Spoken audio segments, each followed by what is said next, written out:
రాచకొండ సిపిని కలిసి వచ్చాక మంచు మనోజ్ మీడియాతో మాట్లాడుతున్నారు. ఇప్పుడు అలా చూద్దాం. ఉంటుందని నాకు హామీ ఇచ్చారు అండ్ నాకు చాలా కొంచెం ఈ రోజు ఒక ధైర్యంతో వెళ్తున్నాను. ప్రతి ఒక్కరూ ఇంటి దగ్గర కూడా ఏ గొడవలు లేకుండా అంత పీస్ఫుల్ గా, ఇంటి బయట కూడా గొడవలు లేకుండా పీస్ఫుల్ గా ముందుకు తీసుకెళ్తారు. అండ్ నేను కూడా మాట ఇచ్చాను, నా తరపు నుంచి ఏ గొడవ ఉండదనేసి. సో ప్రతి ఒక్కరికి, అలాగే దెబ్బ తగిలిన మీడియా మిత్రులకి అందరికీ సారీ చెప్తున్నాను. అలాగే మా అమ్మగారు హాస్పిటల్లో లేరు. మా అమ్మగారు నా ఇంట్లో మా వైఫ్ తోనూ నా పాపతోనూ జలపల్లి ఇంట్లోనే ఉన్నారు. ఇప్పుడే ఒక రిపోర్ట్ చూశాను, ఇంటర్వ్యూ. మా అమ్మ హాస్పిటల్లో అడ్మిట్ అయి ఉన్నారని చెప్పారు. దయచేసి నా పాపను వాడారు, నా వైఫ్ పేరు ఇంక్లూడ్ చేశారు, నా పాప పేరు ఇంక్లూడ్ చేశారు. ఇప్పుడు మా అమ్మను అడ్డు పెట్టుకొని హాస్పిటల్లో ఉన్నారని అబద్ధ ప్రచారాలు చేస్తూ అడ్మిట్ అయి ఉన్నారని కన్న తల్లి మీద ఇలా చేయకండి. మీకు దండం పెడతాను. కూర్చొని మాట్లాడుకునేదానికి నేను ఎప్పుడు సిద్ధమే. Thank you. మనోజ్ గారు కొద్దిసేపటి క్రితమే సాయంత్రం వరకు సమస్య పరిష్కరిస్తామని చెప్పారు. దానిపైన మీరు ఏం చెప్తారు? విష్ణు మాట్లాడుతూ సాయంత్రం వరకు ఈ సమస్యను పరిష్కరించుకుంటామని చెప్పారు. దానిపైన మీరేమంటారు? అయితే మంచిదే కదండి, అందరికి మంచి జరిగితే మంచిదే కదా. ఊరోళ్ళందరికీ మంచి జరగాలి. తిరుపతిలో ఉన్న వాళ్ళకి పెడతారా ఈరోజు? అవునండి, అంటే ఉంది కదండి. వినయ్ గారు కూడా తిరుపతిలో వినయ్ గారు చేసే విషయాలు కొన్ని నచ్చట్లేదు నాకు.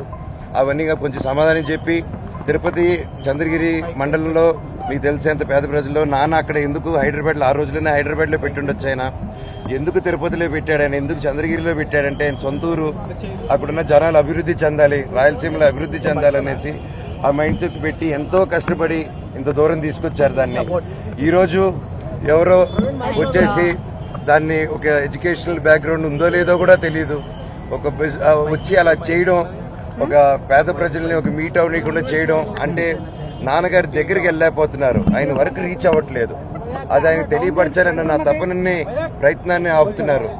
సో ఇవన్నీ విద్యా సంస్థల గురించి మీరు పోరాటం చేస్తామని చెప్పి మీరు చెప్తున్నారు, కానీ అంతర్గతంగా ఈ ఆస్తి వివాదాలే వివాదాలకు కారణం అని చెప్పి ప్రచారం జరుగుతుంది. అది మీకు కూడా తెలుసండి మనోజ్ అడగడని.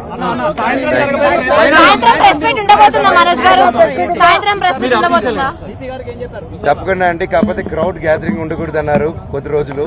సో అందుకోసమే నేను ఇది ఎలా చేద్దాం, ప్రెస్ మీట్ ని ముందుకు రావడమా, రిలీజ్ చేయడమా అనేది ఇంకొంచెం మా లోకల్ అంటే సిపి గారితో ఏం డిస్కస్ చేస్తున్నా డిస్కస్ చేయకూడదండి. నేను అఫీషియల్ గా వాళ్ళు చెప్తేనే కరెక్ట్. అర్థం కాలేదు. అయ్యో మీరే తెలియదు.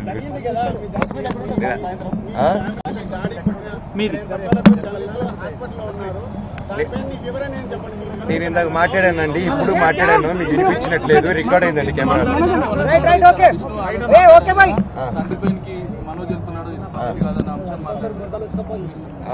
సీసీటీవీ ఎక్కడ అన్నారు. విజయ్ అనే వ్యక్తిని, కిరణ్ అనే వ్యక్తిని ఆల్రెడీ పట్టుకుని ఉన్నారు. విజయ్ అనే వ్యక్తిని కూడా పట్టుకుని వచ్చి ఇంట్రోగేట్ చేస్తున్నారు. మనోజ్ గారు, ఈ మొత్తం వివాదానికి విష్ణుయే కారణం అంటారా? అంటే కుట్రలు జరుగుతున్నాయని చెప్పి మీరు ఆరోపిస్తున్న నేపథ్యంలో మా నాన్న అయితే కాదండి, మా నాన్న దేవుడు. ఆయన ఈ రోజు ఏదైతే చూస్తున్నారు మీరు, ఆయన అగ్రెషన్ కాదు.